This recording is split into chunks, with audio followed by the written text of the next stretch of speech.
Muito boa tarde a todos. Vamos iniciar a nossa reunião deste dia, depois de uma longa jornada de plenário. Eu queria-vos só pedir a vossa tolerância para tentarmos aqui, se não se importam, com o vosso consentimento, fazer duas pequenas alterações à ordem do dia. A primeira, porque nós temos que até dia 25 de outubro ter um relatório sobre a lei das grandes opções do plano e o deputado relator cabe ao PSD, não sei se o PSD já pode fazer essa indicação, e também sobre o Orçamento de Estado para 2003 e esse relatório cabe ao PS, e não sei se o Partido Socialista tem a possibilidade de indicar o deputado relator. O que é que eu vos ia pedir? Era que nós, até ao final desta reunião, indicássemos, tanto o Partido Socialista como o Partido Social Democrata, indicassem, respectivamente, o relator, o deputado Carla Moreira. Muito obrigada, Sr. Presidente. Cumprimentar todas e todos. O deputado relator do PSD será o Sr. Deputado Guilherme Almeida. Muito obrigada. Portanto, em relação às grandes opções para 2022 e 2026, o PSD já indicou o Sr. Deputado relator, o Partido Socialista indicará. Só vos peço apenas ao Grupo Parlamentar do Partido para indicar até ao final a Sra. Deputada Sara Loureiro. Sr. Presidente, é a Sra. Deputada Rosário Gamboa. Muito bem, está tratado. Bem, a primeira parte da nossa reunião tem a ver com a audição do Diretor-Geral do Património Cultural e dos elementos da equipa responsável pela intervenção nos claustros da Sé Patriarcal de Lisboa. Foi um requerimento apresentado pelo Grupo Parlamentar do Partido Socialista sobre as obras na Sé de Lisboa. Eu quero agradecer ao Sr. Diretor-Geral, o Sr. Arquiteto João Carlos Santos, a presença e apresentar também os restantes membros que aqui estão, o Sr. Professor Aníbal Costa, coordenador do processo de especialidades, e a Subdiretora-Geral da DGPC, a Sra. Arqueóloga Catarina Coelho. Queria também recordar aos seus deputados que cabe ao grupo parlamentar requerente iniciar esta audição. Cada grupo parlamentar tem 5 minutos. E, no final, o Grupo Parlamentar requerente tem mais 2 minutos. O Sr. Diretor-Geral responderá, ou passará a palavra, pedirá para passar a palavra a quem o acompanha, na sequência das questões colocadas por cada Grupo Parlamentar. Queria, no entanto, propor e pedir aos grupos parlamentares, o Sr. Diretor-Geral informou-nos que tem umas fotografias que gostaria de apresentar previamente, para que os seus deputados vissem imagens da intervenção. Pergunto se algum grupo parlamentar se opõe a que se apresente estas fotografias e depois se inicie, digamos, a nossa grelha regimental. Não havendo oposição, podíamos fazer assim, certo? Então, Sr. Diretor-Geral, vou-lhe pedir para ser muito breve nesta apresentação, mas faça o favor, e depois abrimos a nossa grelha com a primeira ronda por cada grupo parlamentar, a iniciar pelo Partido Socialista.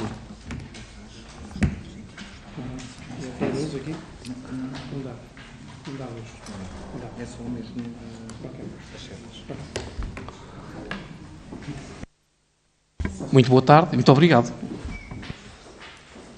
Muito obrigado. Cumprimento o Sr. Presidente e as senhoras e os senhores deputados desta Comissão Parlamentar e agradeço a oportunidade que nos dão para apresentar o projeto de recuperação e valorização da Sé Patriarcal de Lisboa, instalação do núcleo arqueológico e as alterações introduzidas no projeto visando a preservação dos vestígios arqueológicos de época islâmica identificados no decurso da obra. Cumprimento e agradeço igualmente a presença do coordenador dos projetos de especialidades, o Sr. Professor Engenheiro Aníbal Costa, e a minha colega, Subdiretora-Geral da DGPC, a arqueóloga doutora Catarina Coelho. Para enquadrar devidamente a questão, permitam-me que comece por fazer uma síntese cronológica que, não sendo exaustiva, descreve os principais momentos deste longo processo com mais de 30 anos. Em 1990, dá-se início a uma campanha de escavações arqueológicas na zona central do claustro da Sé de Lisboa. Já em 1997, com uma grande superfície escavada, é colocada uma estrutura de cobertura provisória para a proteção dos vestígios arqueológicos descobertos. os trabalhos arqueológicos viriam a ser interrompidos em 2004. Em 2009 é assinado o Acordo de Cooperação entre o Ministério da Cultura e a Conferência Episcopal Portuguesa para a implementação do projeto Rota das Catedrais, onde este projeto se insere. Em outubro de 2010, dá-se início a uma nova campanha de trabalhos arqueológicos, tendo sido concluída em março de 2011. Em simultâneo, começam a questionar-se as condições de estabilidade das estruturas do claustro devido à descompressão dos solos, à dimensão da área arqueológica e tempo decorrido desde o início da escavação. Em 2012 é estabelecido o Programa Base para a Recuperação e Valorização da Sé Patriarcal de Lisboa, integrado no projeto Rota das Catedrais, com um protocolo assinado entre o IGESPAR, a Câmara Municipal de Lisboa e o Cabildo da Sé, no qual consta a construção de uma cripta arqueológica para percurso de visita à Sé e ao núcleo das escavações arqueológicas e reposição do pátio Jardim Central dos Claustros. Na sequência da definição deste programa, é iniciado o projeto que se desenvolve nas diferentes fases até 2016. No local previsto no projeto para construção...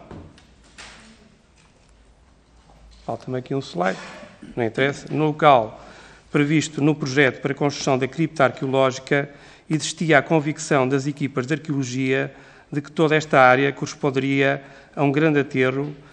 Eu peço desculpa, falta aqui uma imagem, como se pode observar na potência da terra, que não tenho para poder mostrar.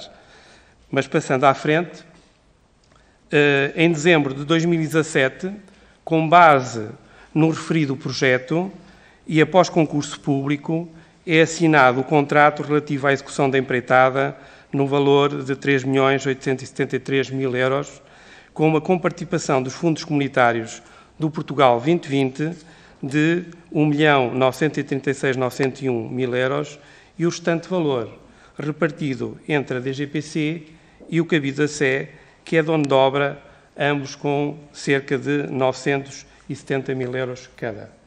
Eu gostava de chamar a atenção aqui para estas plantas, não consigo apontar também, porque não tenho aqui apontador, como gostaria para poder explicar melhor, mas chamar aqui a atenção de dois aspectos muito importantes. É que nesta fase do projeto, a cripta, e podem ver na planta do lado direito, na planta superior do lado direito, aquele espaço todo é um espaço construído, é uma cripta que pressupunha instalar naquela cota -2 uma série de vitrines com o espólio exumado exatamente ao longo destes 30 anos da própria escavação. E aquela, digamos, aquele retângulo mais comprido, mais estreito, era exatamente um local para armazenamento do espólio arqueológico, entretanto que não estava musealizado e estava exposto. E, portanto, eu chamo só a atenção para isto e para o corte embaixo, porque ali aparecem os dois pisos e, portanto, nesta altura ainda tínhamos uma área completamente construída neste piso -2.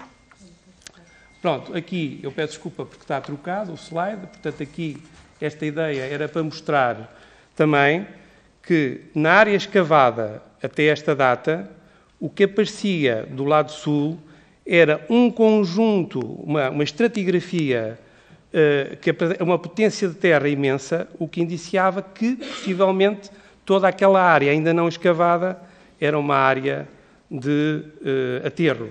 E, portanto, esta era a convicção na altura, nesta altura.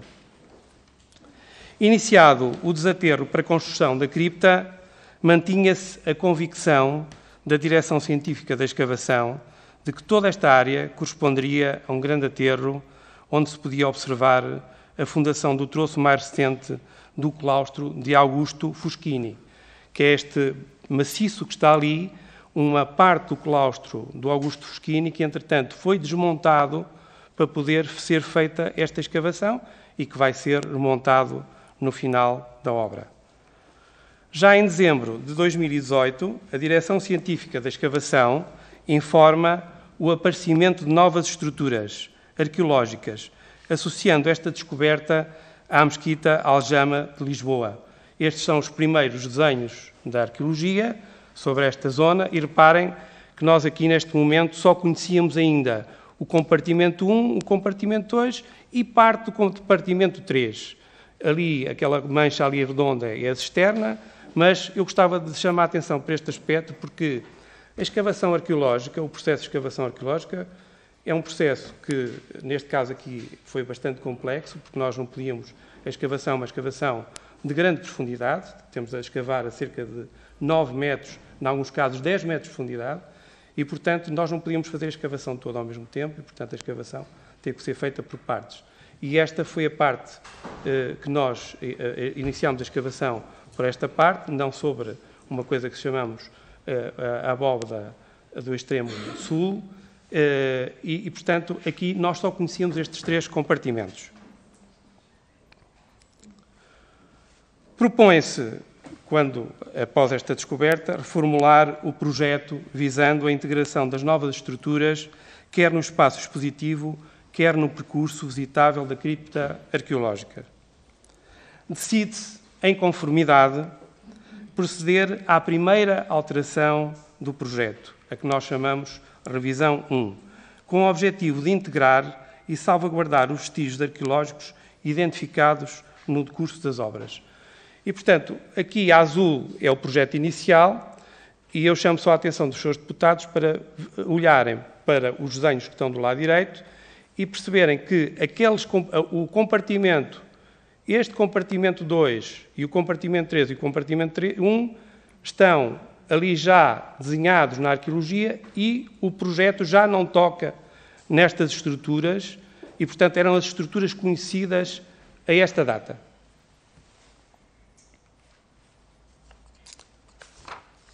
Dando continuidade à escavação que estava a ser realizada nesta área, foi identificada posteriormente uma estrutura que corresponderia, segundo a direção científica, a uma área de vestiários dos banhos da Mesquita, cuja preservação colidia com o projeto aprovado. Porquê? Porque na anterior versão que tínhamos do projeto, nós não conhecíamos ainda estes vestígios e para este local, estava prevista a implantação de uma área técnica indispensável para o funcionamento do espaço que estávamos a criar. Neste contexto, foi determinada a desmontagem do estritamente necessário das estruturas arqueológicas, conforme previsto no artigo 75 da Lei de Bases do Património Cultural, tendo esta decisão dado origem à contestação pública conhecida. Face a esta situação, a DGPC decidiu levar o assunto à decisão vinculativa, que nós entendemos que seria vinculativa, da secção do Património Arquitetónico e Arqueológico do Conselho Nacional de Cultura, que tomou a decisão de se fazer uma nova revisão do projeto, a que chamamos a segunda revisão do projeto. E aqui eu gostava de chamar a atenção, portanto, aqui nós temos as 3 fases do projeto. Temos a 1, que é o projeto inicial, neste nível, que é o nível onde as estruturas construídas podem ter maiores impactos no património arqueológico posto a descoberto.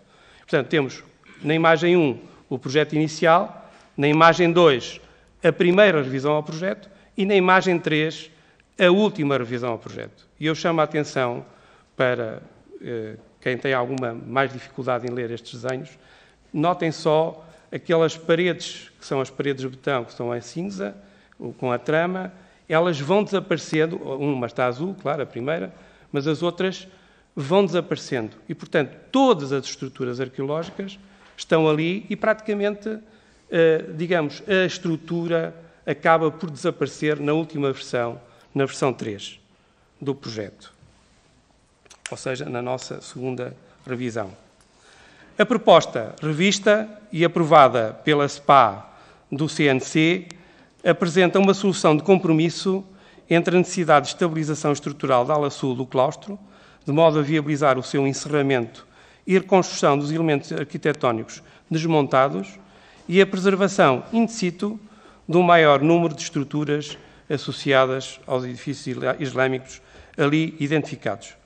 E aqui mais algumas imagens dos cortes, portanto, ali naquele corte, onde estão aquelas manchas vermelhas, vê-se que digamos, a nova construção não toca nas estruturas arqueológicas, já não toca, porque já não existe lá estrutura.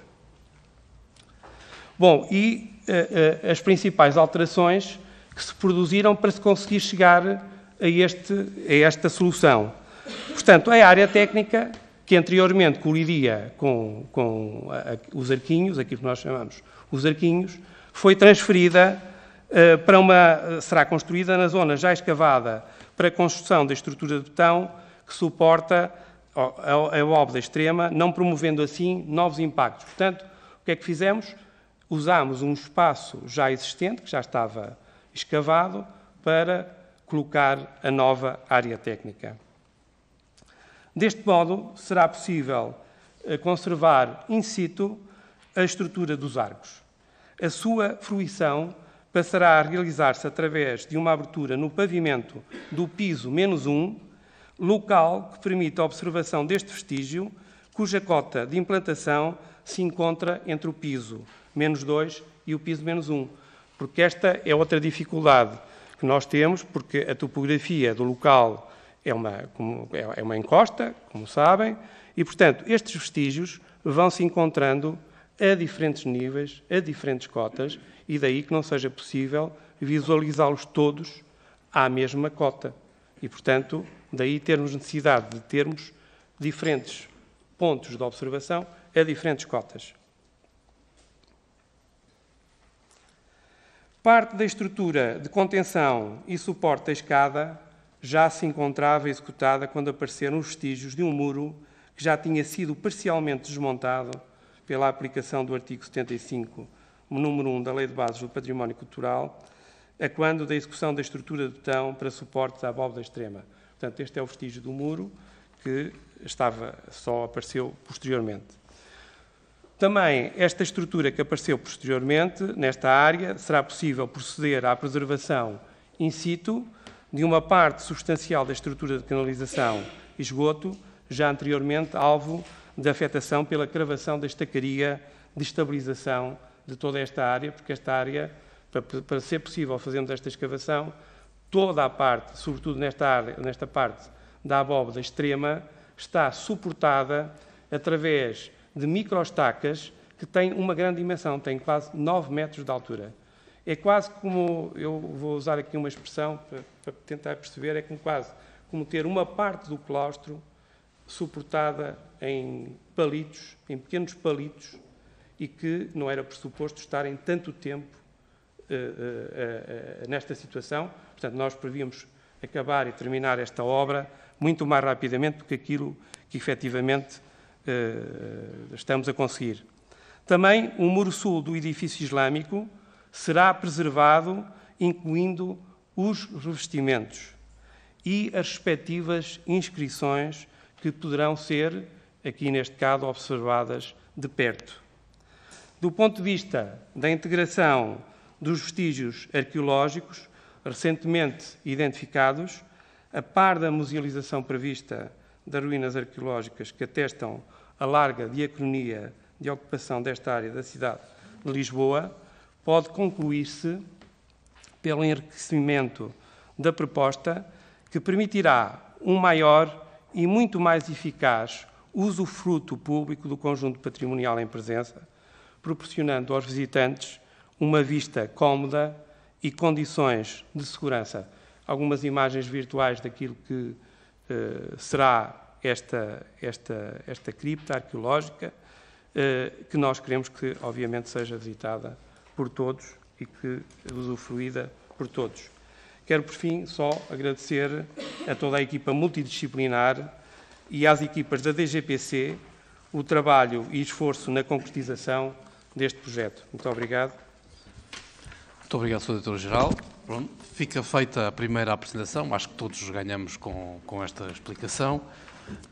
E vamos agora então à nossa grelha de intervenções, dando a palavra ao Grupo Parlamentar do Partido Socialista, que é o Grupo Parlamentar requerente, o Sr. Deputado Pedro Agado Alves.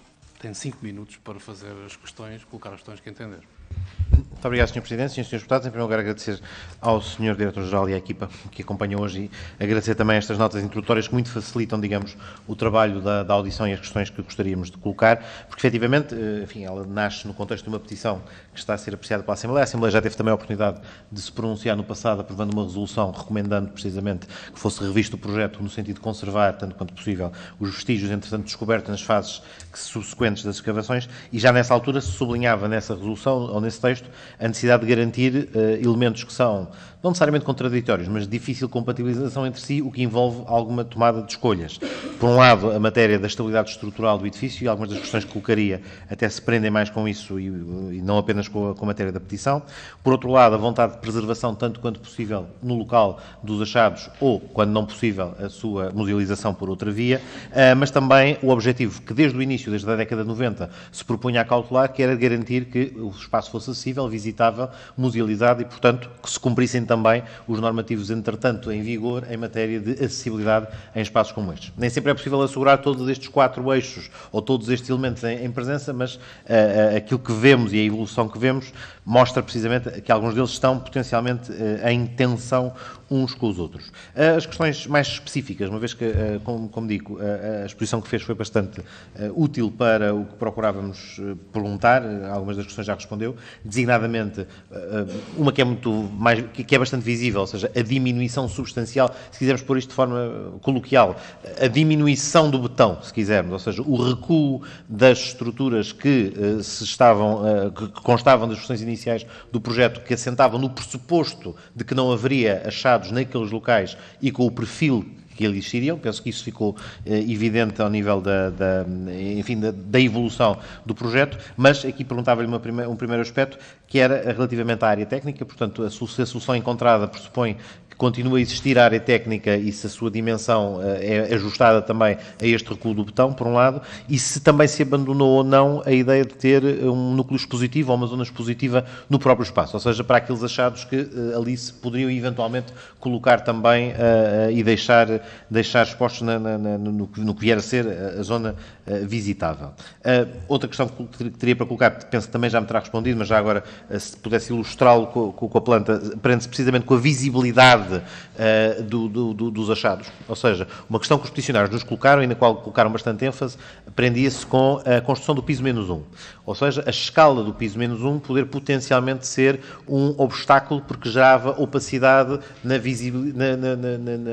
ao visitante e não só, a quem pretendesse ter uma noção do conjunto que ali se encontrava. Portanto, a dupla pergunta que faço é se o piso -1, se esta solução continua a ter um piso -1, torna mais visível ou não aquilo que são os achados, e, por outro lado, como é que isto se compatibiliza com a estabilidade estrutural que é necessário para repor o piso do claustro à superfície do topo.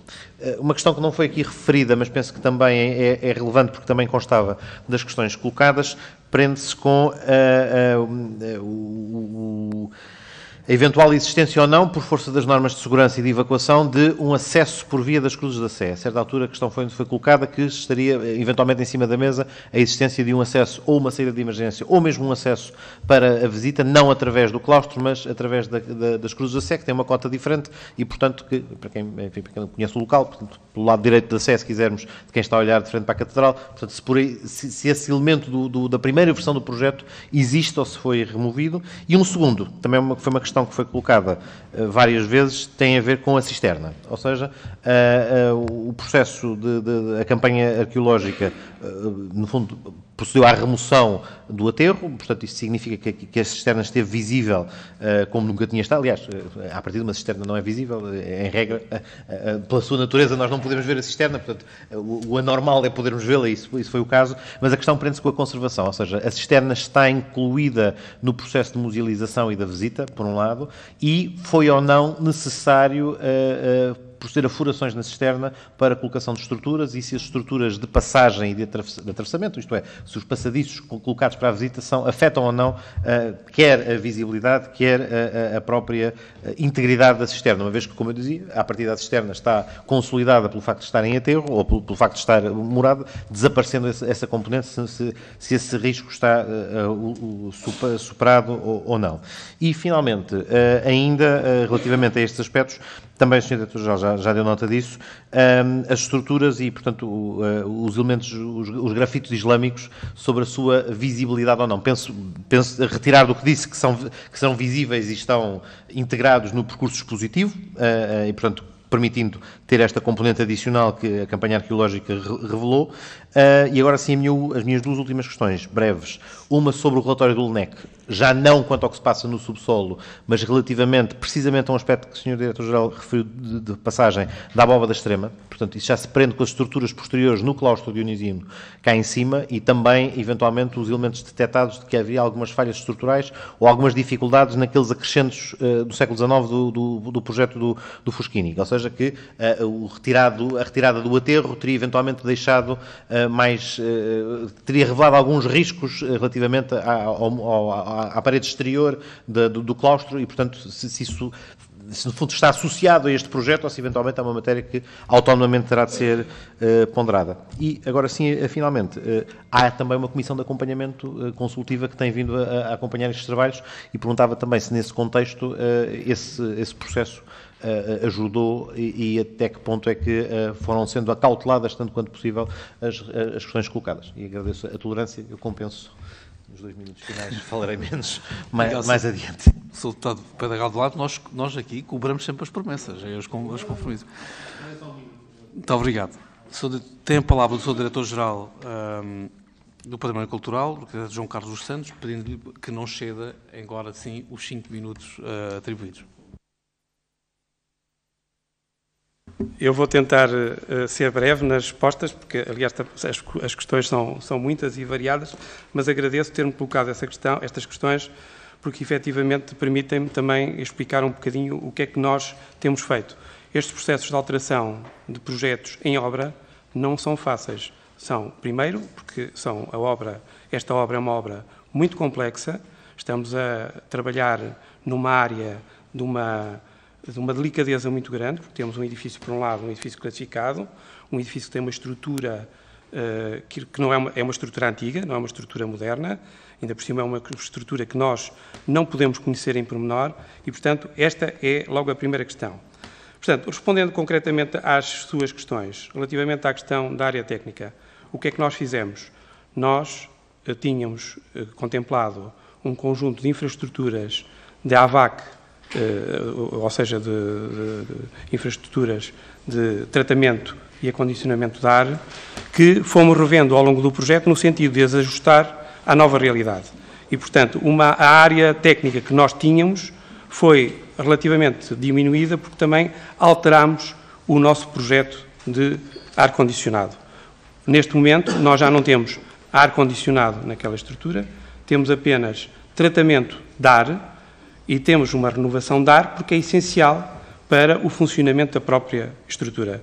Não só para a qualidade do ar de quem visita a cripta arqueológica, mas também para a conservação dos próprios vestígios arqueológicos. Porque se nós não tivermos um sistema mínimo de renovação de ar, nós, com certeza, que iremos ter patologias naquelas estruturas arqueológicas e, portanto, isso é uma coisa a evitar completamente. E, portanto, com este ajuste que fizemos na parte, digamos, da AVAC, permitiu-nos reduzir também a dimensão da área técnica. E, portanto, foi possível encaixá-la naquele local que eu mostrei, que era um local que já estava afetado e, portanto, já tinha sido escavado, quando foi necessário consolidar o pilar imenso da abóbada da Extrema Sul. E, portanto, relativamente à área técnica, foi isto que fizemos. Depois, relativamente à questão de abandonar o núcleo dispositivo do piso 2, abandonámo-lo logo no primeiro momento, na primeira revisão. Mas eu acho que aí abandonámo-lo e com muito gosto. Porquê? Porque agora nós temos nesse piso, no piso menos 2, onde íamos ter uma exposição, um núcleo museológico fabricado, nós neste momento vamos ter a própria estrutura arqueológica, que é fantástica, que é este muro que, com os grafitos, etc, etc, e que vão poder ser observados num percurso que se faz ao longo deste muro e, portanto, para nós isso é uma mais-valia, ou seja, consideramos que tudo isto, esta alteração, portanto, foi uma maior valia e, portanto, abandonámos completamente a ideia de fazer esse núcleo expositivo no piso -2. Depois, a questão da visibilidade dos achados, eu já expliquei algumas vezes esta dificuldade que nós temos quando a topografia do terreno é uma topografia com uma inclinação, é uma encosta, como conhecem, e, portanto, a encosta está lá. E, portanto, os achados vão sendo encontrados em vários níveis. E, portanto, não se conseguem ver de um nível apenas. E, portanto, a questão da visibilidade dos achados tem que se pôr nos diferentes níveis. E, portanto, o piso -1, nesse aspecto, desempenha um papel também bastante importante. Além de outros, que eu depois posso dizer quais são. Mas também na questão da possibilidade que temos de aceder a algumas plataformas para a visibilidade destes achados. Por exemplo, a estrutura que vimos, chamada dos arquinhos, que é aquela estrutura que acabou por aparecer mais tarde, só é possível visualizar se estivermos numa relação de proximidade e é uma cota equivalente à cota do piso -1. De outra forma, não conseguimos vê-la. Não conseguimos ver debaixo da cota do piso -2. Aliás, isto é impossível, quer dizer, não é sequer possível. E, portanto, foi isso que nós fizemos, foi fazer uma alteração no piso -1, abrindo, digamos, orifícios de grande dimensão no piso -1, para permitir a visualização dessas estruturas arqueológicas. Depois, a outra questão que colocou relativamente à estabilidade estrutural, eu depois talvez deixasse para mais tarde esta questão e passava depois a palavra ao professor Aníbal Costa, mas eu gostava de esclarecer aqui uma coisa, para ver se definitivamente consigo tentar, digamos, mostrar o que é que nós pensamos sobre este assunto. Vamos lá ver, a vulnerabilidade sísmica da sede de Lisboa, obviamente que está muito dependente da finalização desta obra. Nós, neste momento, no estado em que está a obra, temos uma vulnerabilidade sísmica excessiva. E é isto que nós temos dito sempre. Nós nunca dissemos que só este projeto é que resolvia o problema da vulnerabilidade sísmica da sede de Lisboa. Dissemos é que nós precisamos de concluir rapidamente esta obra para retirar, digamos, essa parte muito complicada. Não sei se já estou a ultrapassar. Já ultrapassou. Eu iria sugerir era que, enfim, fizesse a gestão das perguntas. Eu pensei que a questão da cisterna é importante, todos nós percebemos. Então vou passar... geria depois a sua resposta em função dos grupos parlamentares que vão colocar questões, algumas delas vão se repetir, mas eu peço que termine. Muito obrigado. Muito bem, peço desculpa. Então, passando diretamente para a questão da cisterna. A questão da cisterna, como disse o Sr. Deputado, é um caso até, digamos, não é comum nós termos uma cisterna vista no extradorso da parede, que efetivamente é a parede da cisterna. O que vai acontecer aqui é que nós nunca mais vamos ver a cisterna. Mas isso decorre da própria ser uma cisterna, não é? Portanto, nós estamos a falar do extradorso das paredes da cisterna. E nós não estamos a fazer nada, mas nada nestas paredes, a não ser a consolidação das próprias paredes. O pavimento que fizemos, que é um pavimento ao longo, em redor do extradorso da cisterna, tem, evidentemente, uma camada de betão armado, porque é para criar um suporte, não se pode andar na terra, não é? Mas está completamente insularizado da própria estrutura da parede, com a interposição de uma manga de plástico, de PVC, e de um geotêxtil, que é aquilo que é normal fazer e, portanto, é uma situação completamente reversível e, portanto, nós, do ponto de vista do património e da conservação do património, não entendemos o que é que se possa fazer mais do que esta situação que é perfeitamente comum fazer nestas situações de intervenções no património. Sr. Diretor, eu tenho que lhe interromper, porque já cedeu muito tempo para cada pergunta. Eu reconheço que é difícil responder ao deputado Pedro Galgo Alves, porque ele fala muito depressa, não é? Mas vai ver, diz-me a experiência, que vai ter a oportunidade de responder a perguntas idênticas colocadas por outros grupos parlamentares, e o grupo parlamentar do Partido Socialista não se vai queixar de ser absoluta. Vamos ao grupo parlamentar do Partido Social Democrata. Tem a palavra o Sr. Deputado Alexandre Poço. Muito obrigado, Sr. Presidente. Cumprimento as senhoras e os senhores deputados. Cumprimento também o Sr. Diretor-Geral e a restante equipa que o acompanha aqui hoje. Começo por agradecer os esclarecimentos que nos deu nesta sua apresentação inicial. São bem necessários e, no caso do grupo parlamentar do PSD, posso dizer-lhe que já respondeu a 25% das questões que tínhamos. Vamos tratar os outros 75% que ainda temos algumas dúvidas. Ora, esta situação, toda a polémica existente em torno das obras de recuperação e valorização da Sé, que, como todos nós sabemos, tem um importantíssimo valor histórico, cultural, religioso, turístico, para a cidade de Lisboa e também para o país, acreditamos nós que esta polémica não prestigia ninguém, nem as partes envolvidas. E, de acordo com aquilo que nós temos assistido nesta Comissão Parlamentar, eu penso que é um processo que roça no nosso entendimento alguns contornos inaceitáveis e até o facto de existirem intervenções feitas muito recentemente na Assembleia da República por defensores do património arqueológico que, inclusive, utilizam uma linguagem ofensiva e com acusações muito graves, ao ponto de colocarem até a própria dignidade pessoal e profissional do Diretor-Geral do Património Cultural, acusando os serviços que Vossa Excelência superintende de não acautelar a salvaguarda das ruínas arqueológicas. No nosso entendimento é gravíssimo e por isso nós precisamos de esclarecer algumas questões também para termos o contraponto àquilo que também já aqui ouvimos. Até porque, neste processo, há quem o caracterize, e cito, como sendo irregular e bastante questionável.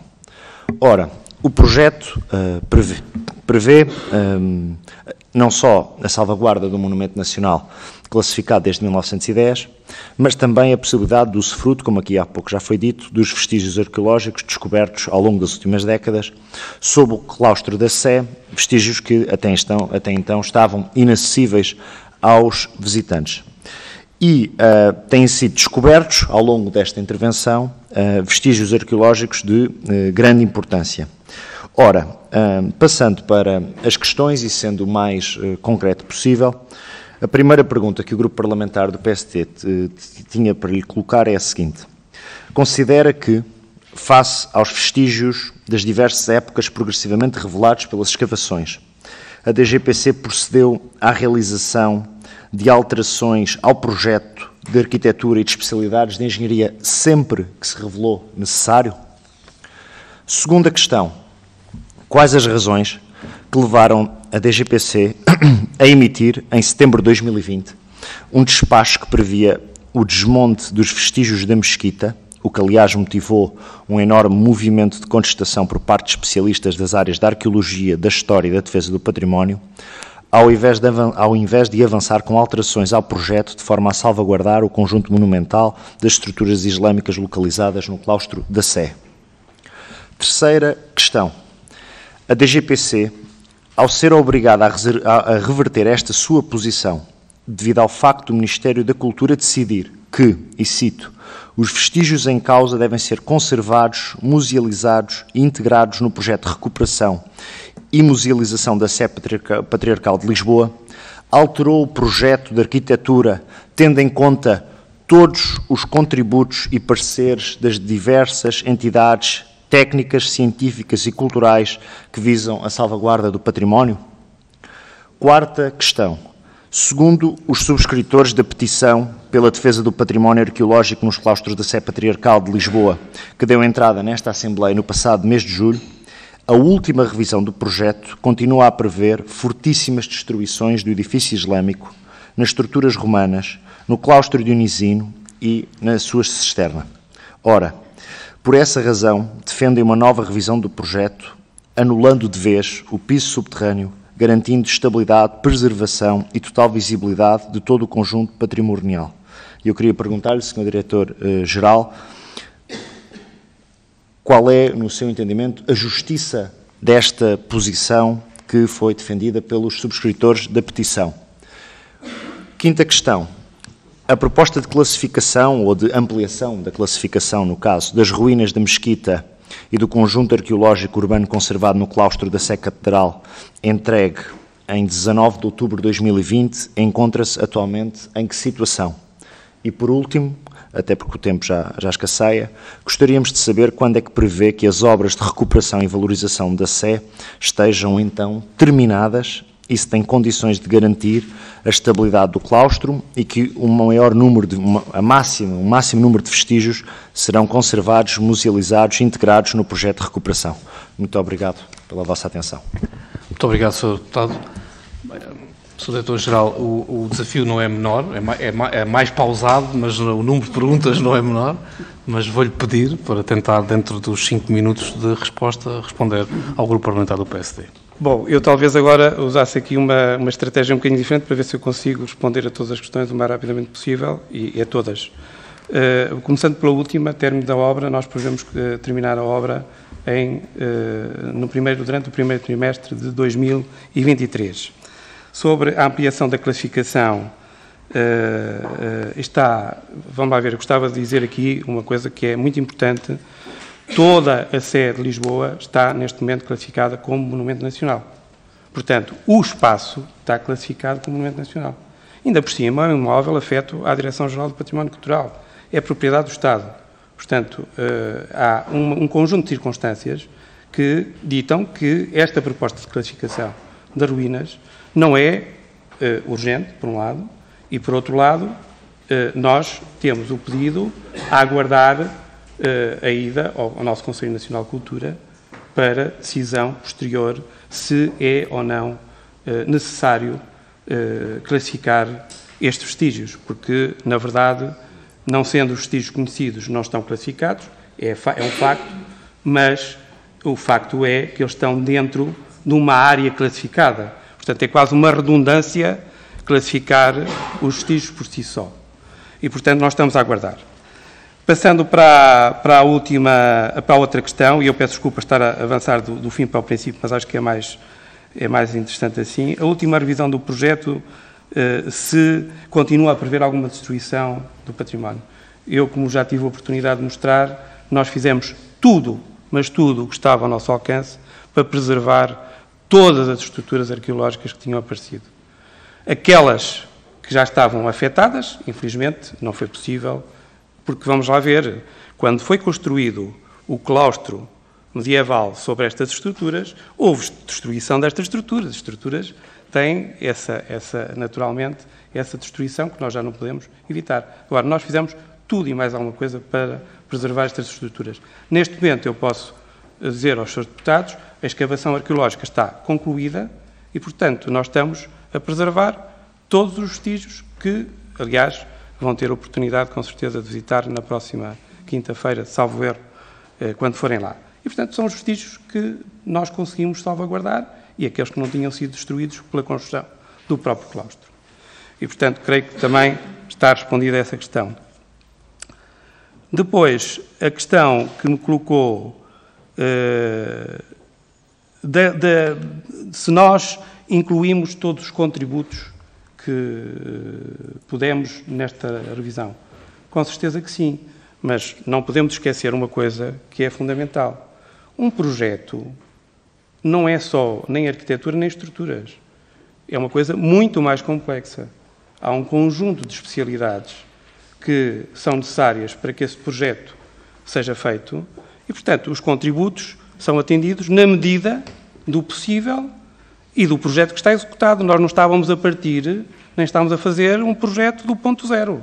Nós não estamos no ponto zero do projeto. Nós temos uma grande parte da obra, está executada, grande parte das paredes de contenção estão executadas e, portanto, tudo aquilo que nós fazemos tem que ser medido e muito debatido entre a equipa de projeto, entre as equipas da DGPC, etc, etc. E, felizmente, conseguiu-se encontrar uma solução que conseguisse responder à preservação de todos estes vestígios. Outra questão, que não sei se respondi a todas, mas esta questão do despacho que previa o desmonte das estruturas, eu devo dizer que ainda hoje nós temos muito receio da estabilidade estrutural e da vulnerabilidade sísmica que a Sé apresenta.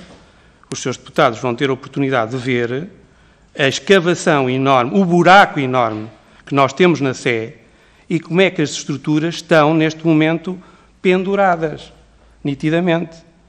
E, portanto, isto para mim, enquanto Diretor-Geral, claro que me preocupa. Preocupa-me porque se aqui amanhã houver um acidente, se parte da Sé cair, se cair para a rua, se cair em cima das pessoas, eu depois quero ver quem é que é o responsável. E, portanto, se me perguntam, objetivamente, eu estou preocupado. E, portanto, nós o que queremos é terminar a obra o mais rapidamente possível. E, portanto, quando tomamos essa decisão, que é uma decisão que está enquadrada na lei, que é a salvaguarda pelo registro das estruturas arqueológicas, de acordo com o artigo 75 da Lei de Bases do Património Cultural, era no sentido de rapidamente podermos resolver esta situação, que era preocupante e continua a ser. E, portanto, essa é verdadeiramente a questão. Não sei se já ultrapassei, mas não sei se respondi, Sr. Deputado, a todas as questões. Se levou necessário, fizeram alterações ao projeto. Sim, as alterações, como viu, são enormes. Ou seja, nós alteramos nesta área o projeto até de uma forma um bocadinho, eu digo, surpreendente, porque o betão praticamente desapareceu. O betão desapareceu para dar lugar àquilo que são os vestígios arqueológicos que estão lá. Obviamente, tendo em conta as questões estruturais que nós temos que assegurar para que o projeto se mantenha viável e de pé. Muito obrigado, Sr. Diretor-Geral. Vamos dar a palavra ao Grupo Parlamentar do Partido Chega. Tem a palavra o Sr. Deputado Jorge Galveias. Muito obrigado, Sr. Presidente. Senhoras e senhores deputados, desde já saudar o Sr. Diretor-Geral do Património Cultural, a Sua Subdiretora-Geral e o Sr. Coordenador do Projeto das Especialidades. Ora, em primeira instância, uma vez mais, afirmar que o Partido Chega apoia indiscutivelmente a importância do património histórico e cultural que representa a Sé Patriarcal de Lisboa e, assim sendo, temos todo o interesse em discutir e apreciar as obras que têm sido levadas a cabo em tão relevante monumento da capital do nosso país. Posto isto, e indiretamente algo que nos convoca aqui hoje, após o início da empreitada adjudicada da instalação do núcleo arqueológico e da recuperação dos claustros da Sé, no início de 2018, vieram ao conhecimento a identificação de vestígios monumentais do edifício islâmico na ala sul do claustro. O que levou à primeira alteração do projeto que foi aprovada em agosto de 2019, de forma a integrar os novos vestígios arqueológicos do decurso da obra, tendo em conta a relevância patrimonial que representavam e representam. Contudo, não falamos somente do edifício islâmico, mas também de estruturas da época romana e do claustro dionisino, que após uma grande celeuma mediática, a primeira alteração ao projeto foi abandonada, apresentando então à Direção-Geral de Património Cultural uma segunda revisão e anunciando o retomar das obras e das escavações. Entretanto, o Parlamento foi dissolvido, como sabemos, e veio então a nova Secretária de Estado da Cultura, Isabel Cordeiro, a perceber-se dos graves problemas do projeto. Ainda assim, e apesar da compreensão da Sra. Secretária de Estado da Cultura sobre os erros tomados desde o início do projeto, esta afirma ser muito difícil uma nova revisão do projeto. Isto é, indubitavelmente teria de ser construído o piso menos 1, sob o claustro sul, e como tal, afetado o claustro dionisino. Todavia, foi garantido que todas as afetações ao edifício islâmico seriam precavidas.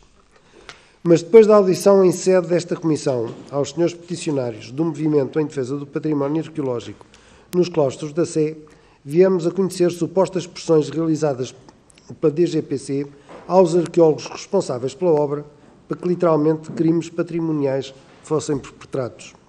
Ou seja, e de forma muito direta, perguntamos a Vossas Excelências se estavam ao corrente destes factos e qual a vossa defesa.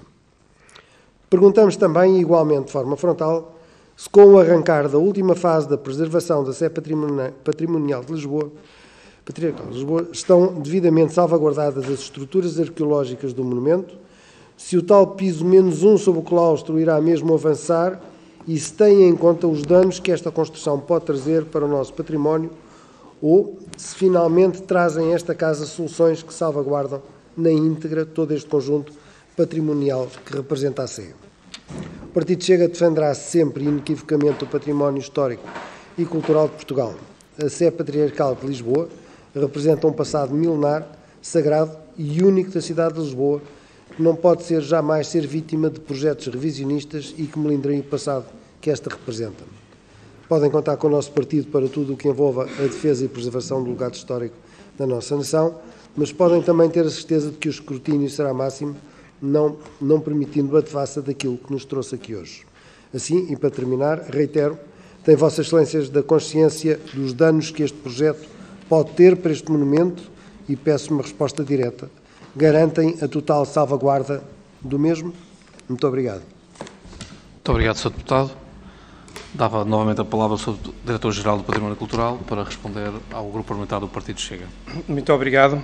Então, eu creio que, em parte, em algumas questões já dei a resposta, mas eu iria, então, começar com esta questão que me colocou da pressão nos arqueólogos responsáveis pela obra.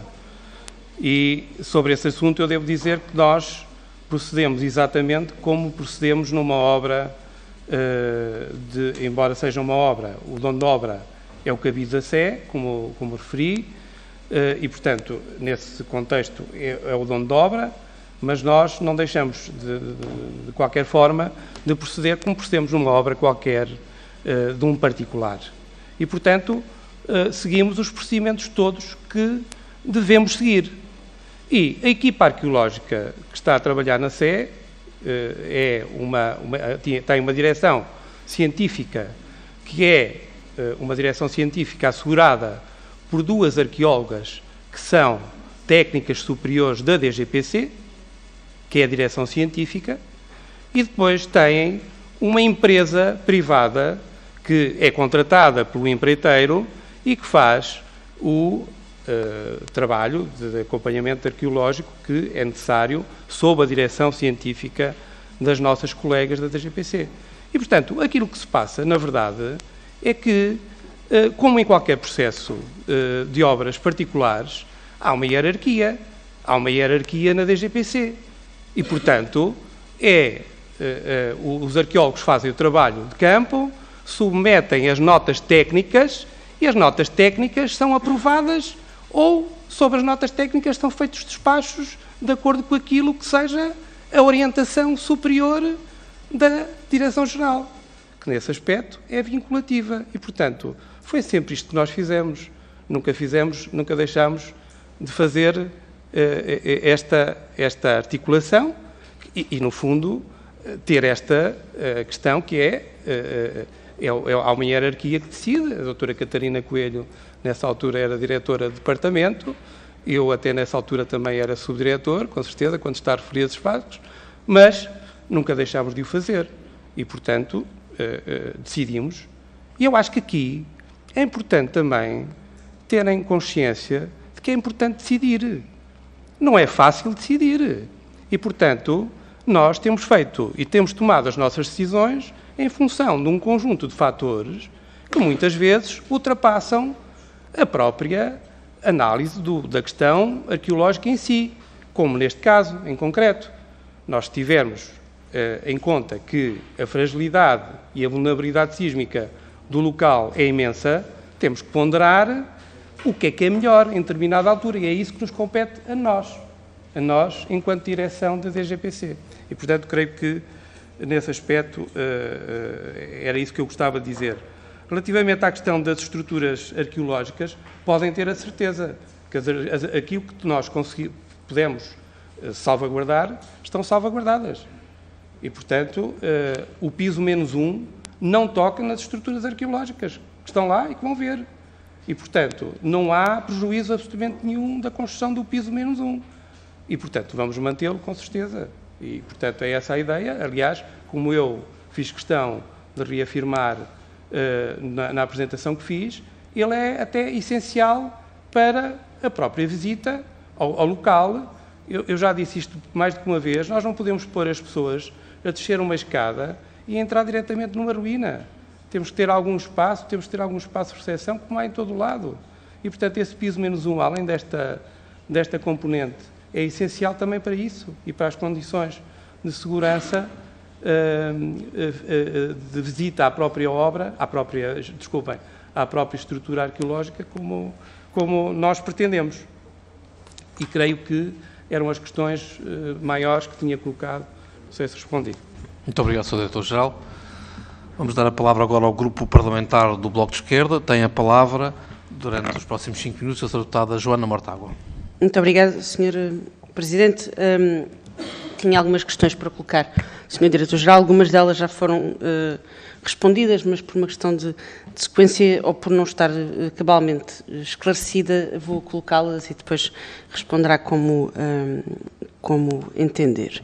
A primeira questão, o Sr. Diretor-Geral disse agora que há momentos em que é preciso tomar decisões e que foram tomadas decisões em relação a esta obra, e essa é precisamente a questão. É porque, tanto quanto nos tem sido permitido acompanhar, há uma tensão entre as decisões que foram tomadas relativamente à obra, em relação aos projetos inicialmente ou entretanto atualizados da obra, e as denúncias e as pretensões de movimentos e de arqueólogos que dizem que era possível fazer as coisas de maneira diferente e que era possível ter uma preservação diferente daquele património. E, portanto, é essa tensão que poderia ter levado ou não a decisões diferentes daquelas que foram tomadas que nós gostaríamos de avaliar. E a primeira contradição, já foi aqui colocada, vem na própria evolução das várias versões que a própria Direção-Geral vai fazendo do plano da obra, em que começa por haver um alerta sobre a possibilidade de desmonte total daqueles vestígios. Entretanto, a própria Direção-Geral responde em dezembro que há uma incompatibilidade entre a solução estrutural prevista e a considerada necessária garantia da estabilidade do monumento nacional com a preservação da totalidade dos vestígios islâmicos. Posteriormente, a Direção-Geral já veio dizer que o projeto atual permitia a preservação integral dos vestígios arqueológicos. E, portanto, o que eu gostaria de perceber aqui é a intervenção que está a ser feita, se for de acordo com o planeado, permite ou não a preservação integral dos vestígios arqueológicos. Se não, qual é que é o património que foi afetado pelas obras em curso? O Sr. Diretor-Geral diz aqui, nós salvámos o que pudemos, mas o que é que se salvou e o que é que se perdeu? Depois, se foi o que se pôde ou o que não se pôde, é uma avaliação que eu, pelo menos, não tenho capacidade técnica para fazer. Neste momento gostaríamos de perceber o que é que se salvou e o que é que se perdeu ao longo da intervenção. Outra pergunta tem a ver com o diálogo que foi estabelecido ou não com os arqueólogos que estavam a trabalhar nas escavações, até que ponto é que essa equipa foi dando parecer positivo às alterações que iam sendo feitas e aos próprios projetos. De que forma até é que a classificação do património ou a futura classificação deste património não foi afetada pelas obras que foram feitas. Queria também compreender porque é que... deixem-me só... porque é que houve tanta resistência a alterar o projeto de forma a preservar os vestígios que iam sendo encontrados. Portanto, há várias alterações ao projeto, mas em todas parece que há uma resistência da Direção-Geral que acaba por alterar os projetos in extremis. E depois, relativamente ao piso -1, que é aquele que tem causado mais celeuma, ele já foi anunciado como tendo vários propósitos. Exposição de peças arqueológicas, instalações sanitárias, áreas técnicas, acolhimento de turmas escolares, estabilidade da muralha sul e do claustro, por fim, condições de acessibilidade e de segurança, programa de acessibilidades verticais em articulação com os circuitos de evacuação e de emergência. Ora, não é isso que está previsto na memória descritiva na terceira revisão do projeto de setembro de 2021, que prevê que essas funções de acessibilidade, de segurança e de evacuação de emergência se possam fazer sem recurso ao piso -1. Portanto, a minha pergunta é se é possível garantir estas funções sem ser através do recurso ao piso -1, ou seja, se não fosse feita esta intervenção no piso -1, se era possível ter estas estruturas ou estas instalações de outra forma. Estou a hesitar porque estou a escolher entre as que já foram respondidas para não ocupar tempo demais. Queria lhe perguntar se, tendo em conta a obra, mesmo aquela que a Direção-Geral considera ser possível, se a obra do piso -1 não oculta de forma considerável, ou pelo menos não impede a visão completa do conjunto dos vestígios. Se não é, sobretudo neste piso, que se concentra a maior parte do perigo ou da ameaça de destruições patrimoniais, e queria perguntar em relação à classificação. Tenho uma outra dúvida, que é porque é que houve tanta resistência à publicitação dos vários documentos que foram, o Bloco de Esquerda pediu em requerimentos, imagino que outros partidos o tenham feito. Houve sempre muita resistência a publicitar os pareceres do LENEC, as atas das reuniões, os vários documentos que foram sendo solicitados e que foi muito difícil que fossem divulgados. Pergunto porquê. A última pergunta tem a ver com a classificação. Eu não percebi muito bem se a classificação dos vestígios é redundante e, portanto, se a opinião da Direção-Geral é que ela não deve ser feita, portanto, que ela está incluída no espaço já classificado e, portanto, não deve haver nenhum processo de classificação daqueles vestígios.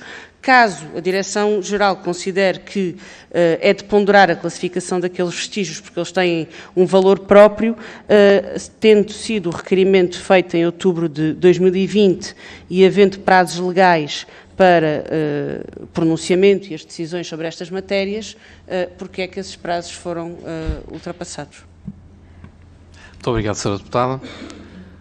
Sr. Diretor-Geral, continuamos com um desafio. Muito obrigado, Sra. Deputada. Tentar responder em 5 minutos. São, de facto, muitas questões, mesmo eu já tendo respondido com certeza algumas, e relativamente à questão da classificação, eu creio que já respondi.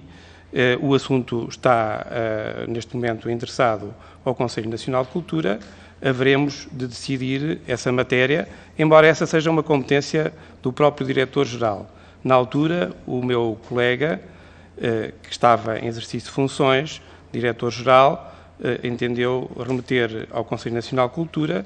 Eu creio que estão designados os relatores e, portanto, havemos de, um dia, decidir essa matéria. O que eu disse é uma coisa completamente distinta. Eu não disse que era... Eu nem sequer fiz uma avaliação do que é.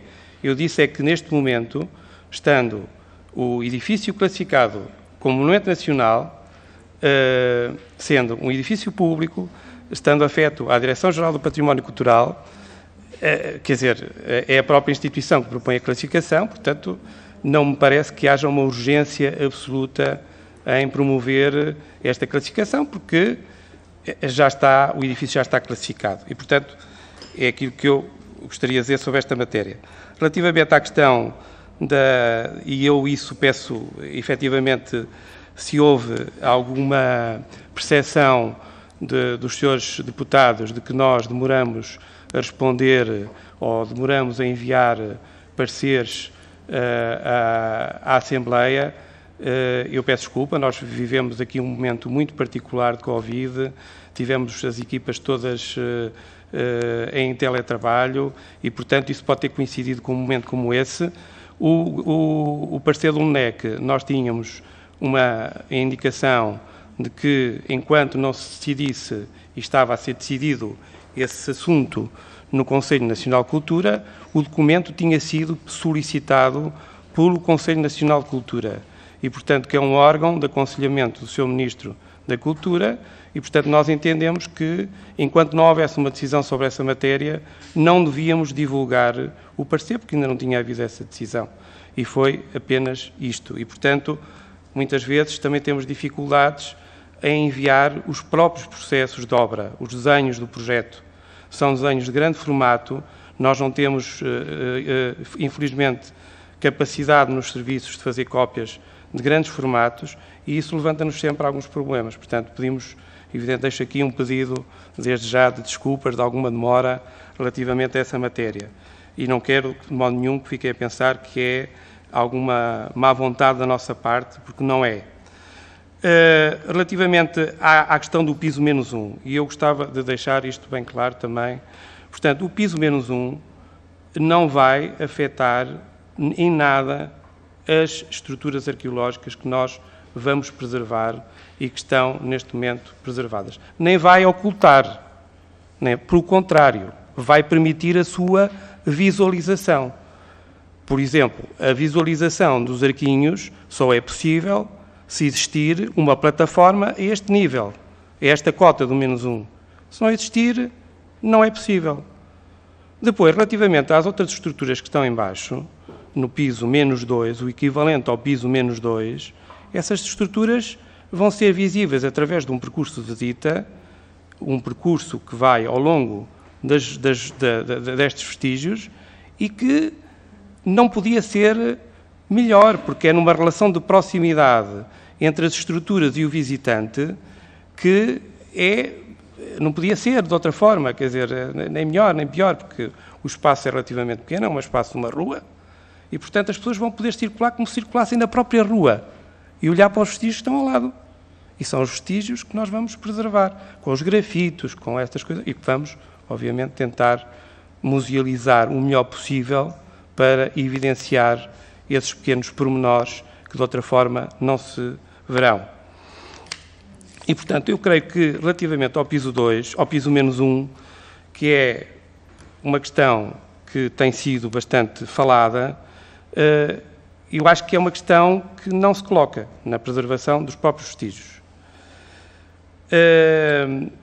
Falou também e referiu que se, de alguma forma, a classificação deste património foi afetado pelas obras. Eu creio que não, porque vamos lá ver, aquilo que nós, no fundo, afetamos, eu gostava de explicar isto aos seus deputados. Quando nós fazemos uma escavação, como tivemos que fazer uma contenção periférica, houve uma afetação que foi feita através das microestacas. Nós não sabíamos o que era o património que tínhamos em baixo, porque não tínhamos chegado ainda lá a essa cota.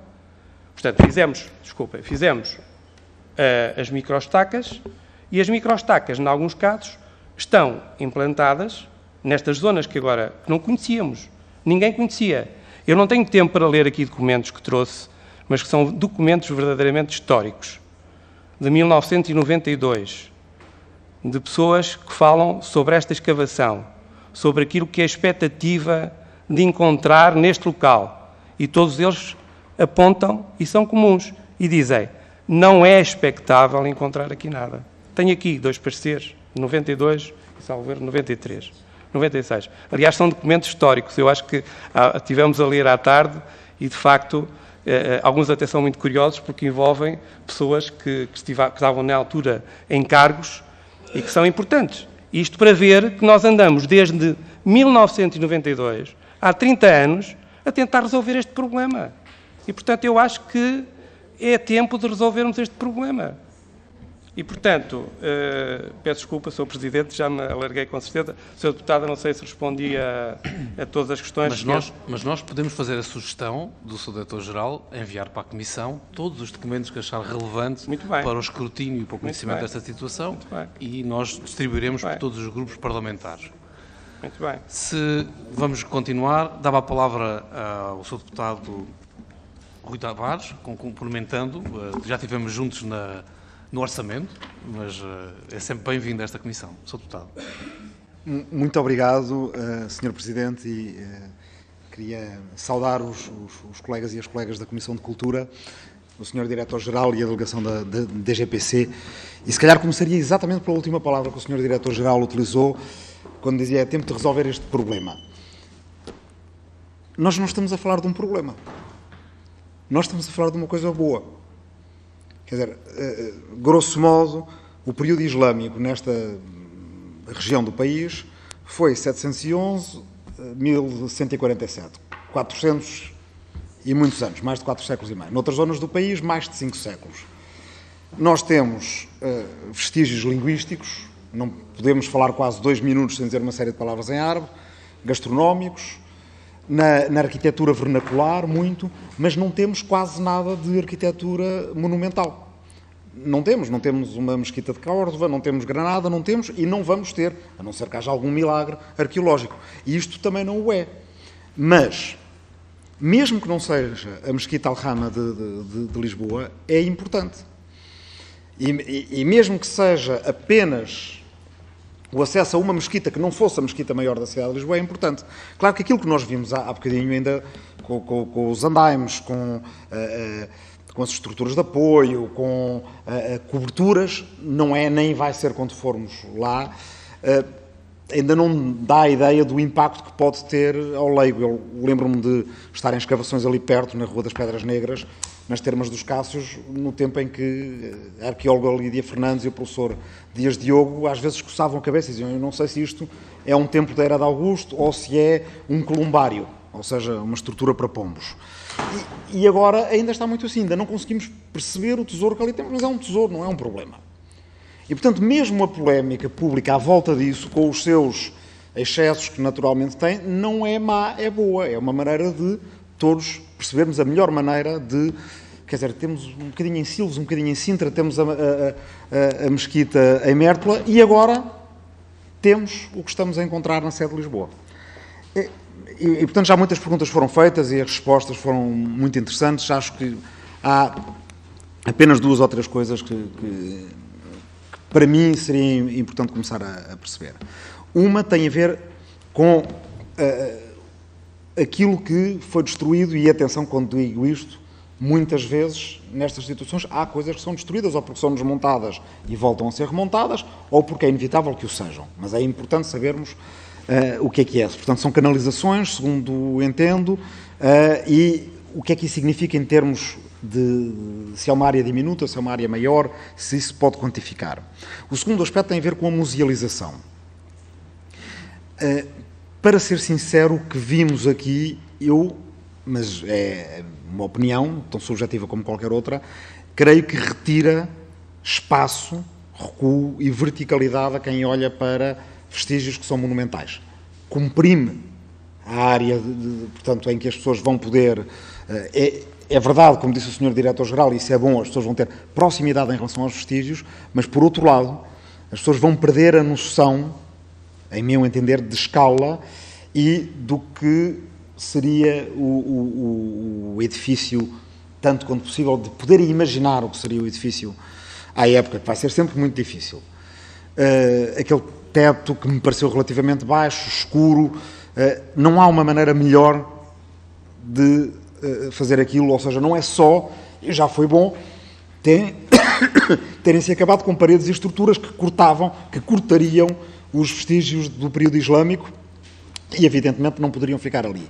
Mas aquilo que agora se destina a revelar, às vezes dá a sensação que oculta um pouco.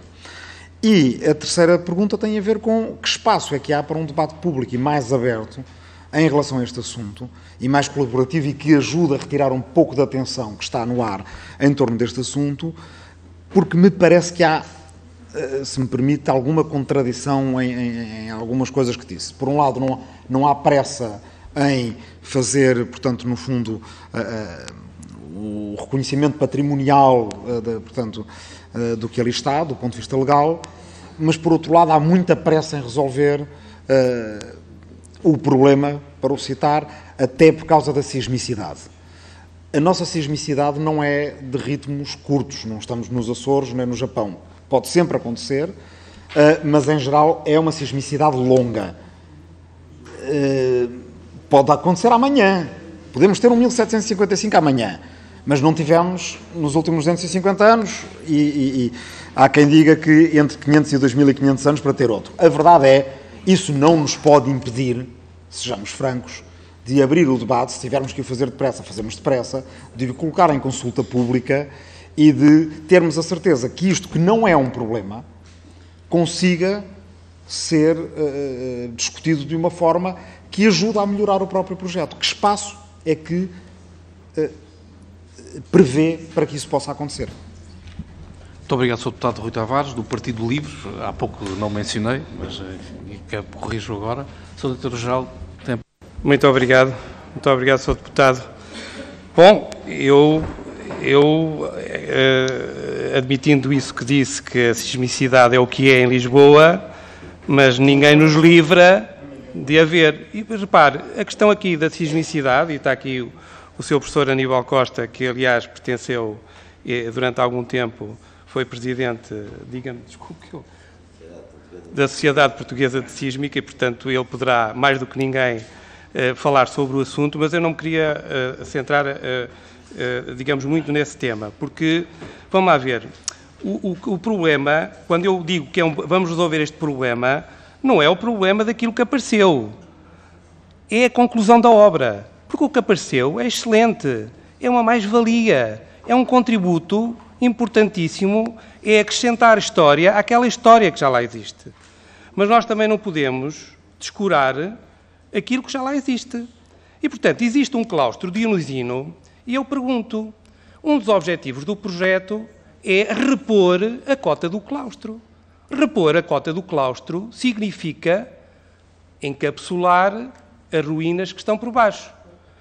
Nós nem estamos a falar disso, porque há uma parte das ruínas que ninguém já fala, que é a parte das ruínas que foram escavadas durante 30 anos. Essas estão lá, ninguém se preocupa com a altura da cota do piso, porque é a cota do claustro. E, portanto, nós aqui o que estamos, na verdade, a dizer é que estamos a repor algumas coisas que existiam antigamente e que, obviamente, fazem parte de uma diacronia da própria história e que são importantes. E, obviamente, há sempre aqui que pesar, não é? Quando diz a monumentalidade daquele espaço, que é difícil de imaginar, não é fácil também. Mas nós podemos hoje fazer isso de outra forma. Podemos dotar aquele espaço, e é isso que estamos a fazer com uma comissão científica que nomeámos para esse efeito, podemos fazer a musealização daquele espaço, procurando, se for possível, que eu até acho muito difícil, porque não é fácil interpretar aquele espaço que está ali, e, aliás, não é consensual, como sabem, a interpretação e o que é que aquilo é. Mas isso para nós é pouco importante. O que é importante para nós é que aquilo são vestígios islâmicos. E isso para nós chega-nos.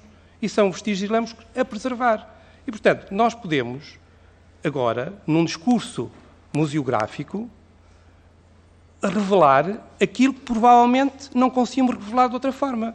Porque de outra forma também não conseguimos. Repare, a rua que existe embaixo, aquilo que se pensa ser uma rua, está truncada pela própria parede sul do claustro.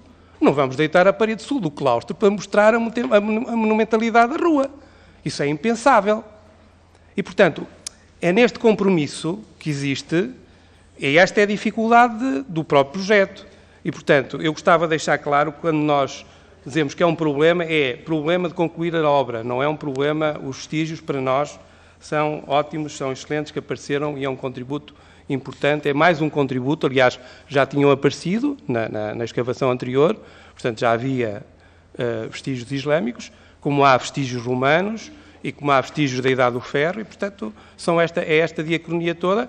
Por baixo destes, que agora se descobriram, estão lá vestígios romanos, e, portanto, alguém poderia questionar porque é que nós não desmontamos os vestígios islâmicos para ir ao romano, e portanto, nós temos que parar em algum sítio, não é?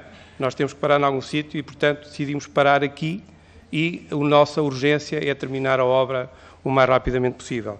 Eu não sei se respondi a todas as questões que me colocou, peço desculpa. Portanto, outro aspecto importante que eu creio que já acabei por responder, que é esta questão do tempo, não é? Que é importante, e por que não o tempo para conseguirmos repensar tudo isto. Bem, tem esta questão, efetivamente, da segurança, e tem outra questão, é que nós já tivemos mais do que tempo para pensar sobre isto. Aliás, os documentos que estão aqui evidenciam muito isso. O programa que vem sendo apontado ao longo de todo este tempo, desde 1992, é o programa que nós estamos a implementar hoje em dia. Se virem estes documentos que nós vamos fornecer de 1992, o programa é exatamente o mesmo programa. E, portanto, eu creio que 30 anos, no mínimo, já chegou para refletir sobre o assunto. E, portanto, a questão agora, creio que é terminar o mais rapidamente possível. Sr. Doutor, muito obrigado. A palavra agora ao Grupo Partido Socialista, porque foi o grupo requerente da audição. Tem a palavra o Sr. Deputado Pedro Delgado Alves. Muito obrigado. Agora para 2 minutos. Mas eu sou breve, eu prescindo depois da ronda seguinte, portanto, na verdade, os 4. Mas eu não sei se os outros grupos parlamentares prescindem da segunda ronda. Não, mas prescindo... Não, dou só a nota, não farei 2 intervenções, portanto, fica arrumado agora, é só dar uma brevíssima nota. Mais uma vez agradecer os vários esclarecimentos. Eu penso que é importante, o aspecto não foi tanto frisado hoje, mas há um projeto em curso que teve uma contratação pública desenhada para executar um projeto, e há uma urgência associada também a este facto. Ou seja, não obstante haver 30 anos de evolução que culmina nesta execução e neste projeto, também, para além do outro aspecto, penso que já referido, não só há escolhas a fazer, como há algumas escolhas que se impõem pelas circunstâncias dos factos. Ou seja, nas várias pré-existências, há uma que, apesar de tudo, não é necessariamente por ser aquela que ficou à superfície, isto determina que é aquela que ditatorialmente comanda as outras épocas históricas. Mas, regra geral, intervenções com estas características preservam aquela que é a estrutura que acaba por preservar na malha urbana, portanto, neste caso, a medieval, que até podemos discutir a sua adulteração na década de 40 do século passado, mas esse é outro debate, mas estruturalmente prevalece essa, como por exemplo, e não um exemplo que nem é preciso ir ao estrangeiro, a um exemplo mais a norte, em Coimbra, a reabilitação do Machado de Castro, o que faz para preservar o criptopórtico romano é assumir que, naquele momento, encontra-se ali uma determinada estrutura de um determinado período histórico distinto e, tanto quanto possível, incorpora-se o que se encontra no substrato, até onde isto é tecnicamente viável. O que temos uma vantagem é saber o que é que lá está, o que significa que, se calhar, daqui a 20, 30 ou 100 anos, com outras condições técnicas, os arqueólogos daqui a 100 anos poderão talvez encetar outras intervenções quando a técnica permitir, eventualmente, pôr a descoberto outros elementos. Mas, portanto, para concluir, há um aspecto que eu acho que este diálogo pode continuar com a remessa de elementos documentais. Houve algumas questões colocadas, e também alguns dos peticionários colocaram várias questões de forma genérica sobre destruição de património, sem verdadeiramente a concretizar. E, portanto, eu penso que também torna-se especialmente difícil para quem é chamado a responder pela destruição de património, quando não é concretizável a acusação de que foram destruídos achados de relevo para lá daquilo que é o natural numa escavação arqueológica, em que, mais uma vez, tem que se fazer escolhas. Para se chegar ao islâmico, teve que se prescindir de algumas coisas que estavam no substrato dionisíaco, por exemplo. E se quisesse ir ao romano, eventualmente alguns dos elementos teriam de ser removidos. Portanto, há aqui um aspecto em que a própria credibilidade destas intervenções deve ser sublinhada, precisamente porque não se chega à cota menos 3 sem passar pela cota menos 2 e, inevitavelmente, haverá perdas. E, portanto, eu acho que o diálogo em via documental, se nos chegarem elementos que demonstrem que isto aconteceu, possa ser dada a oportunidade para que se demonstre, efetivamente, se houve perdas relevantes ou não. Agora, o que é facto é que, até ao momento, concretizadas perante nós, as questões que fomos colocando sobre a cisterna e sobre outros elementos, enfim, as respostas que temos recebido, podemos até discordar delas esteticamente ou em termos de programa de musealização. Agora, o que é facto é que elas resultam de um processo bastante participado, com várias décadas, com vários anos, e que, terminando agora, se adaptou. porque se nós estamos a discutir isto hoje, é algo que, da perspectiva da contratação pública, é bastante notável. É ter conseguido em obra proceder a alterações que acarretaram aumento dos custos e não perder a presença de quem está a executar a obra e estarmos na iminência dele poder vir a ficar concluído no primeiro semestre do próximo ano. Portanto, ainda que não haja pressa na classificação, aí a dúvida que colocava, e esta é a última, na verdade será uma atualização dos termos da classificação, ou seja, do que está descrito na classificação da Sé Patriarcal como monumento nacional, quanto muito. Ou seja, porque uma classificação autónoma dos achados que já fazem parte do conjunto, há mesmo aqui uma dúvida sobre a necessidade disso perante a lei, mas seguramente o que estará mais em causa é a inclusão destes elementos como fazendo parte do conjunto, agora que sabemos que eles lá estão, o que notoriamente não era o caso em 1911, quando foi feita a classificação pelo então governo, penso que ainda ao provisório. Sr. Deputado, muito obrigado. De acordo com a grelha, o Sr. Diretor ainda responde diretamente ao Grupo Parlamentar do PS. Muito obrigado. E eu então, eu iria pegar nessa questão que referiu, nessa última questão da classificação, e eu gostava de dar aqui nota de uma coisa, que é, durante estes 30 anos, e portanto, uma parte destes vestígios arqueológicos romanos, da Idade do Ferro, já se conheciam há 30 anos, começaram a conhecer-se. E nunca houve necessidade, durante estes 30 anos, de se classificar estes vestígios. Nós vamos lá ver, nós não estamos aqui a fazer, nem até por aquilo que é o próprio processo de classificação e que deve ter um caminho próprio, nós não estamos aqui a dizer que não vamos classificar estes vestígios, nem que não poderão ser classificados. Nós temos um processo que estamos a desenvolver para que, perante o nosso Conselho Nacional de Cultura, que é quem, em última instância, tem essa tomada de decisão, nos possa dizer se é ou não de classificar, uma vez que já está classificado o edifício. E, portanto, não houve necessidade, durante estes últimos 30 anos, de classificar os vestígios romanos que se puseram a descoberto na parte central do claustro. E não foi por isso que não foram preservados. Pelo contrário, fizeram-se coberturas provisórias, promoveu-se a sua visita, etc, etc. Ora, é exatamente isso que nós estamos aqui a fazer. Nós estamos a proteger estes vestígios. Estes vestígios nunca estiveram tão protegidos como vão estar a partir deste momento. Nem protegidos, nem conservados.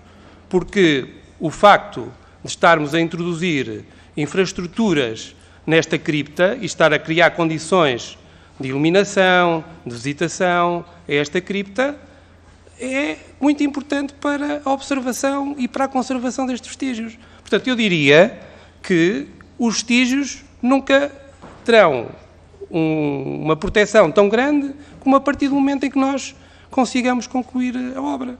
E, portanto, quando nós tivermos isso, lhes garanto que os vestígios arqueológicos islâmicos, romanos e todos os outros estarão completamente protegidos. Muito obrigado. Vamos então agora a uma segunda ronda. Dava a palavra ao Grupo Parlamentar do Partido Social Democrata. Tem a palavra o Sr. Deputado Alexandre Poço. Muito obrigado, Sr. Presidente. Prometo ser breve. Agradeço, antes de mais, os esclarecimentos do Sr. Diretor-Geral que me deixou aqui hoje nesta audição. E para finalizar este requerimento da parte do Grupo Parlamentar do PSD, nós tínhamos uma última questão que se prende muito com aquilo que nós temos vindo a ouvir, seja nesta Comissão, seja também em audiências dos defensores do património arqueológico com o nosso Grupo Parlamentar. No seu entendimento, então, tendo em vista o horizonte temporal para a conclusão e finalização das obras e musealização e abertura ao público, não existe qualquer margem, isso é importante para ficar aqui esclarecido, no seu entendimento, enquanto Diretor-Geral do Património Cultural, não existe qualquer margem para uma revisão, uma nova revisão do projeto. E faço-lhe esta pergunta porque o nosso grupo parlamentar tem sido várias vezes, portanto, eu diria, abordado com esta questão de que ainda existiria margem, tempo, e de que é apenas por falta de vontade da DGPC, e eu penso que era aqui também importante que ficasse isso esclarecido, a sua opinião, tendo em conta as funções que desempenha, qual é a sua posição, se há ou não margem para qualquer nova revisão ao projeto. E, mais uma vez, obrigado pelos esclarecimentos que aqui hoje nos deixou. Pergunto se há algum outro deputado, algum grupo parlamentar que queira fazer... Sr. Deputado Rui Tavares, do Partido Livre, tem a palavra. Sim.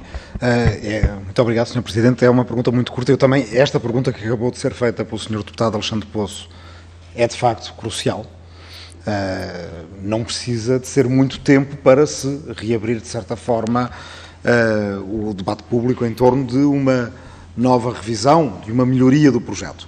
Mas a pergunta que eu queria fazer era se, entre os especialistas consultados, se existe algum consenso ou inclinação sobre onde é que estaria o resto das estruturas agora, no fundo, escavadas. Se é na direção do resto da Sé ou se é na direção ali das cruzes da Sé, ou seja, da rua, já depois da parede do claustro. Porque há bocado disse, e muito bem, ninguém pode pensar em desmontar ou enfraquecer a parede do claustro, mas pergunto-me se haveria potencial para realizar escavações do outro lado da parede do claustro, já na rua, e se, da parte dos especialistas consultados, há alguma inclinação para se o resto das estruturas se encontrar ali, porque aparentemente estamos só a falar da sala das abluções de uma possível mesquita, portanto o resto há de estar noutro lugar, ou debaixo da Sé, ou então a nascente para lá do claustro, para lá da parede do claustro. Muito obrigado, Sr. Deputado. Não havendo mais pedidos para questões, dava a palavra ao Sr. Diretor-Geral. Muito obrigado. Eu se me desculpar, vou começar pela última questão, se não levar a mal, do Sr. Deputado Rui Tavares, para dizer o seguinte. Portanto, primeiro, evidentemente, nós, nas muitas escavações que se vão realizando em torno da Sé, vão aparecendo realidades que são muito idênticas à Sé. A cidade está lá toda. E, portanto, nós sabemos que isso é uma realidade. Agora, repare, nós, evidentemente, não podemos... Também estamos a fazer uma pequena intervenção no espaço público, na Rua das Cruzes da Sé, para a instalação de equipamentos de esgoto e de águas pluviais, e, evidentemente, até aí também já apareceram pequenos vestígios. Naturalmente que, se nós dissermos agora à Câmara que vamos, ou à Câmara, aos moradores, que vamos passar a escavação para a zona da Rua das Cruzes, isso obviamente nem nos compete a nós e, portanto, nós limitamos-nos a fazer a escavação dentro da nossa área e, por outro lado, também porque vão aparecendo escavações que vão sendo feitas por particulares naquela envolvente e que vão dando, aliás, se formos ver, na parte superior está o Teatro Humano, etc, etc, e, portanto, há, de facto, ali um conjunto de vestígios que são muito significativos de que a cidade esteve ali. Não é unânime que aqueles vestígios, nos peritos que o Conselho Nacional de Cultura consultou, e que eu creio que os seus deputados têm os pareceres, não é unânime que aqueles vestígios sejam da mesquita. E, evidentemente, isso para nós é uma discussão que nós agora deixamos, e essa sim pode ser feita a nível académico, de haver estudos complementares, de agora, em função dos resultados das escavações, poder haver esse estudo dos materiais que foram escavados e, portanto, isso é uma parte que está em aberto e que, possivelmente, durante os próximos anos, vai dar muito mais informação do que aquela que atualmente temos sobre o que é que são aqueles espaços e não são. Pronto, isto é um bocadinho para responder ao Sr. Deputado Rui Tavares. Relativamente ao Sr. Deputado Alexandre Poço, gostava de responder, porque, deixe-me dizer, nós já vamos na segunda revisão do projeto e, evidentemente, eu não disse aqui uma coisa, mas que é muito importante, é que as revisões dos projetos pagam-se. Não é isso que nos...